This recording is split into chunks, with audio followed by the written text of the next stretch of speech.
Within the last 48 hours, we've seen it reported that the wrestler known as Syko Stu, who was assaulted by Raja Jackson, is awake and responsive. And while that's good to hear, it sounds like he may not be entirely out of the woods and certainly is going to have a long and difficult recovery process. And as much as I would prefer to talk about upcoming UFC events and things like that, I think it is important to cover news items like this. And this story has really blown up.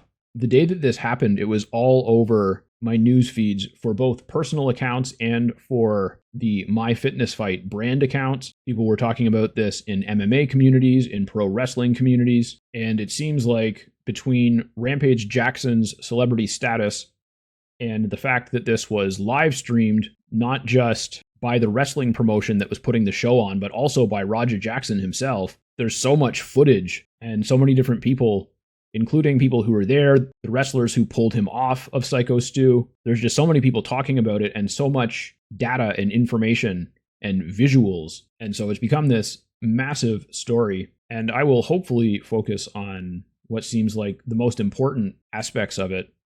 And I think the best take that I've seen on this situation so far has come from Greg Doucette. He has a YouTube channel. I think his channel is just called Greg Doucette, though. And I just saw him do a reaction to a video that the guy who pulled Raja off of Syko Stu put out. And his takeaway was basically that while it's important to have compassion for everyone in situations like this, and that includes Rampage and his son, it's more important that this be thoroughly investigated and punished to the fullest extent of the law. And I think Coach Greg often responds to situations where live streamers and content creators are committing crimes, and this certainly fits into that area. And so although he was very sympathetic to everyone involved, he was also very clear that not only does this need to be criminally prosecuted, he thinks that it should come with an extra harsh sentence if found guilty because of the fact that it was part of a live stream. And he talked a lot about the issues being created in society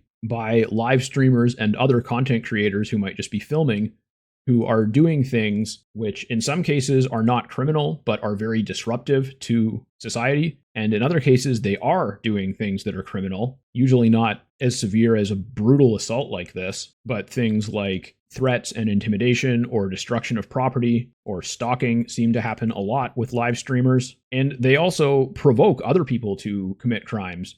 There was a situation not that long ago, I can't remember if it was a live streamer or a guy who was just filming for content, but he was harassing someone and wouldn't leave him alone, and the guy ended up producing a weapon and hospitalizing the content creator. And he very easily could have perished in that situation. And I think Coach Greg is absolutely right, and he's obviously been paying a lot more attention to this type of thing than I have. But even though I haven't specifically been paying attention to instances of content creators who are committing crimes as part of their content, I have seen people talk about it quite a bit. I have seen stories like this in the news. And again, usually they aren't this brutal, but it is a problem. And I think that Coach Greg is right when he says that the way to deal with this is to not just ensure that you prosecute these crimes, but to add special circumstances to those crimes and create more severe sentences when what you are doing is part of your business. And in my opinion, it is worse. In the footage from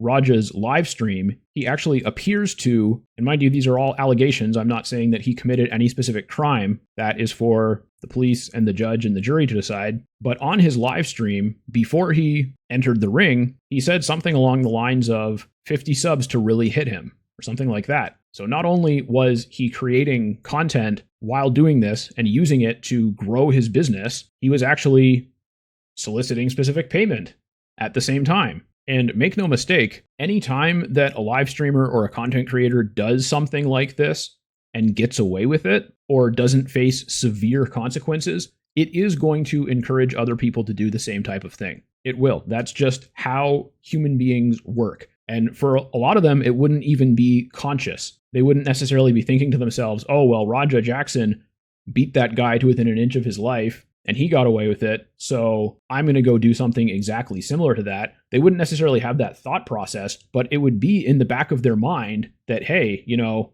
he was a live streamer, I'm a live streamer, I can probably get away with something like this. And another channel that did a really good breakdown of the situation that was very helpful was legal mindset. He's a lawyer, and so he mostly just discussed the potential charges that would actually be filed, which I think he said would be battery. And because of the extent of the violence, like how long he kept hitting him for, how many times he hit him, there might be some sort of a special circumstance there. I don't remember exactly all that he said, but it was pretty much that. And of course, I've seen a lot of people angry that the police have not arrested Raja yet. And I can understand that. And I kind of wish that the legal process was already starting.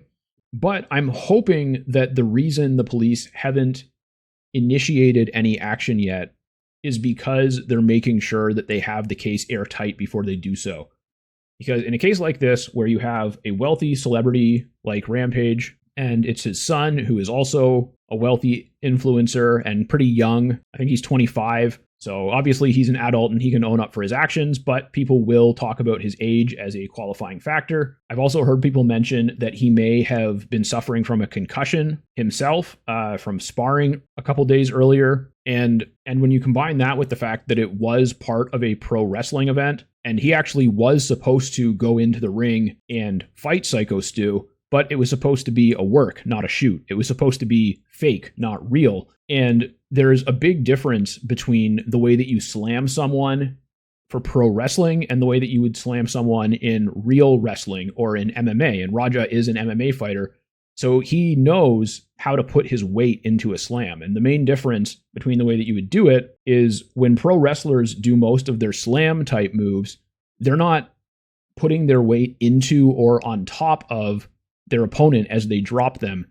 They're just sending their own weight directly into the canvas, which makes it look big and it makes a really big noise. But the person that they're doing the throw or the slam to is actually just falling basically at normal speed with their own body weight. So it still hurts, but it's unlikely to knock you out. Whereas what Raja did is he used his MMA skill, and as he dropped Syko Stu and slammed him, he put his weight into that, which gave it a lot more power. And then, of course, the follow-up attack, when Stu was already unconscious, was completely unnecessary and not part of the show. But the fact that it was part of a wrestling show and the fact that he was concussed and his age and all these other factors, those are all things that his defense is certainly going to use to try to exonerate him or to try to get evidence thrown out and things like that. So if the reason that the police haven't arrested him yet is because they're just making sure that they have the case as airtight as possible, then I appreciate and respect that. And there have been reports that the police are conducting an investigation,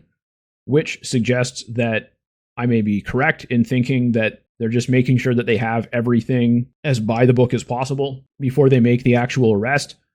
They've likely also assessed him as a low flight risk, which means he's a low priority to immediately arrest. And I think that in LA, they have the type of bail system that just lets you out right after you get arrested anyways. So it's not like he would even be off the street. So even though it's not ideal, it kind of makes sense that they haven't actually filed an arrest warrant yet or anything like that. And as a final point of interest here, just before I was about to start recording this video, I did a Google search and filtered by the last hour. And literally like 5-10 minutes ago, a couple different places broke the story that Raja Jackson has been booked by an indie show as a pro wrestler. And it sounds like they're just doing it so that they can piggyback on how big this story is getting and get some exposure that way. I think that that's really slimy and people shouldn't do stuff like that. But of course, someone's going to, right? So that's probably all that is. And obviously, if he does end up facing charges and being convicted of something, then he probably wouldn't be available to do that. So on the one hand, I found it pretty disgusting that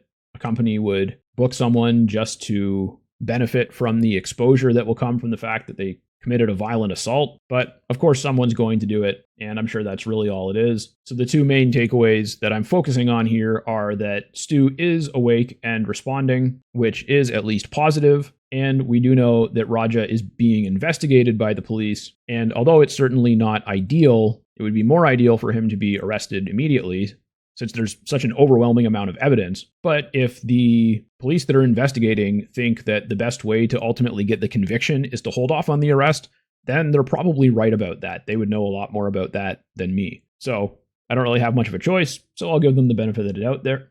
So I'll give them the benefit of the doubt there. And as horrible as this is, I am grateful that this is the exception and not the rule. Most MMA fighters and MMA gyms and coaches that I've ever met or interacted with or trained with are really high quality people. They're usually very healthy, very self-aware, and not at all the type of people that would do this type of thing. But I also think that for all of us that are in the MMA community, this stands up as a challenge to show the world that we're not like this. And when we face adversity in life, to handle it in the most professional and peaceful way possible. Because although we train to deal with violence, we don't want to be the ones initiating it unless we're inside the cage. Thank you for watching. Please like the video and subscribe to the channel, and I'll be back with another one soon.